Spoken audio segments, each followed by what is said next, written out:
जन्मदिन के मौके पर पीएम मोदी ने विश्वकर्मा योजना की शुरुआत की। योजना के कारीगरों और शिल्पकारों की पारंपरिक कौशल को मिलेगा बढ़ावा, सरकार की तरफ से दी जाएगी ट्रेनिंग। विश्वकर्मा योजना की लॉन्चिंग के बाद पीएम मोदी ने किया वादा, सामान की ब्रांडिंग और पैकेजिंग करेगी सरकार। योजना के तहत विश्वकर्मा साथियों को बिना गारंटी के 3 लाख रुपए तक का मिलेगा कर्ज। विश्वकर्मा नाम से नई योजना का शुभारंभ करने से पहले पीएम मोदी ने की भगवान विश्वकर्मा की पूजा, चढ़ाए फूल। भगवान विश्वकर्मा की पूजा के बाद कामगारों से मिले पीएम मोदी, खुलकर बातचीत की, काम की बारीकियों को समझा। पीएम मोदी ने यशोभूमि के पहले फेज का किया उद्घाटन। दिल्ली के द्वारका में बनाया गया है दुनिया का सबसे बड़ा कन्वेंशन सेंटर। द्वारका पहुंचने के लिए पीएम मोदी ने दिल्ली मेट्रो का सफर किया। यात्रा करते समय प्रधानमंत्री नरेंद्र मोदी ने यात्रियों से बातचीत की। Delhi airport metro express line विस्तार का किया उद्घाटन। दिल्ली से आया परिवार बाबा महाकाल की भस्म आरती में हुआ शामिल। पीएम मोदी के जन्मदिन पर की विशेष पूजा अर्चना। वाराणसी में पीएम मोदी के जन्मदिन पर गंगा घाट पर की गई आरती। प्रधानमंत्री की लंबी आयु की कामना की गई। पीएम मोदी के जन्मदिन पर दिल्ली के राम मनोहर लोहिया अस्पताल में ट्रांसजेंडर समुदाय के लोगों की सौगात। विशेष ओपीडी सेवा की शुरुआत हर शुक्रवार को दोपहर 2 बजे से 4 बजे तक मिलेगी सेवा। प्रधानमंत्री नरेंद्र मोदी के जन्मदिन पर बनारस में खास तैयारी। 73 किलो का लड्डू केक काटकर जन्मदिन मनाएंगे बीजेपी कार्यकर्ता।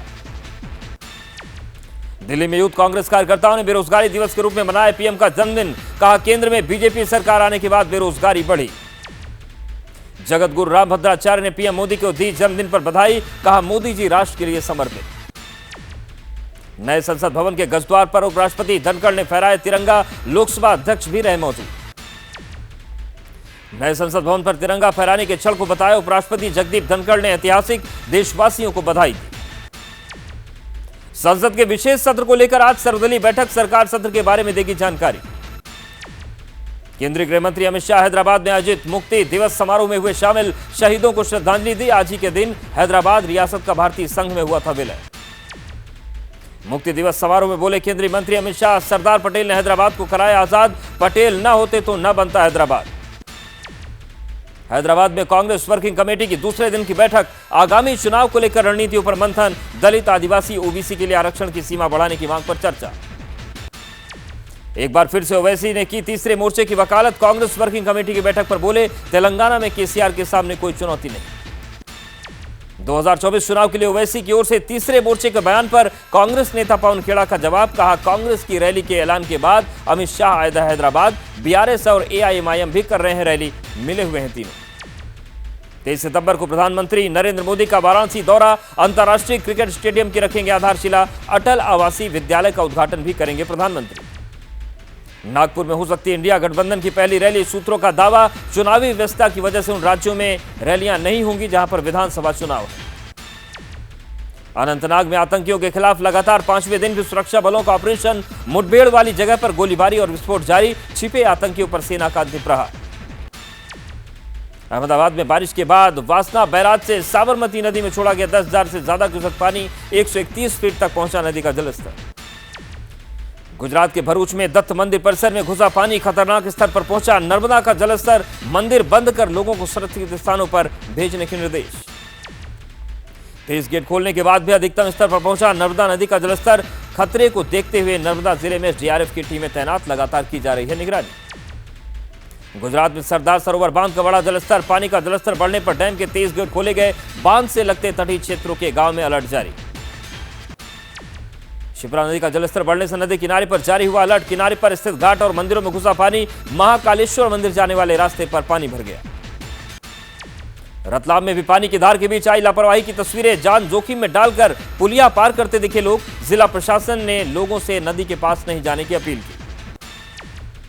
उकाई बांध से छोड़ा गया 1,57,000 क्यूसेक पानी। पानी छोड़े जाने से उफान पर ताप्ती नदी। बारडोली की मुख्य सड़क से कटे दर्जनों गांव।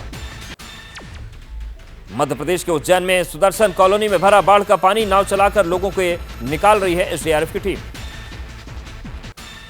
मध्य प्रदेश के दमोह में प्रशासन की अपील बेअसर। जान जोखिम में डालकर उफनते पुल को बाइक से पार कर रहे हैं लोग। मध्य प्रदेश के उज्जैन में बाढ़ बारिश का कहर। दर्जनों कॉलोनी जलमग्न। घरों में कैद हुए लोग। हाईवे पर भरा पानी। खतरे के निशान से ऊपर बह रही है शिप्रा नदी। मध्य प्रदेश के उज्जैन में लगातार हो रही बारिश। निचले इलाकों में भरा पानी। नाव से फंसे लोगों को बाहर निकाला गया। यूपी के अंबेडकर नगर में छात्रा का दुपट्टा खींचने का मामला, भाग रहे 2 आरोपियों को गोली लगी, सिपाही की राइफल छीनकर भागने की कर रहे थे कोशिश।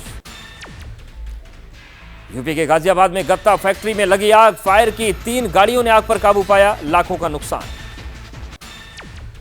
यूपी के गाजियाबाद में पासपोर्ट वेरिफिकेशन के लिए सिपाही ने ली 500 रुपए की घूस, शिप्रा चौकी पर तैनात सिपाही सस्पेंड। जैसे ही घड़ी का काटा दोपहर 2:30 पे आए, बबीता जी का दिल सास बहू साजिश के लिए मचल जाए। और ये है इनकी बहू, पूरे दिन ऑफिस की टेंशन हो जाए गॉन जब ये करें अपना फेवरेट शो फ्री टाइम पे ऑन। इनकी तरह आप भी देखें अपना फेवरेट शो अपने टाइम पर और डाउनलोड कीजिए एबीपी लाइव ऐप अपने स्मार्ट टीवी पर।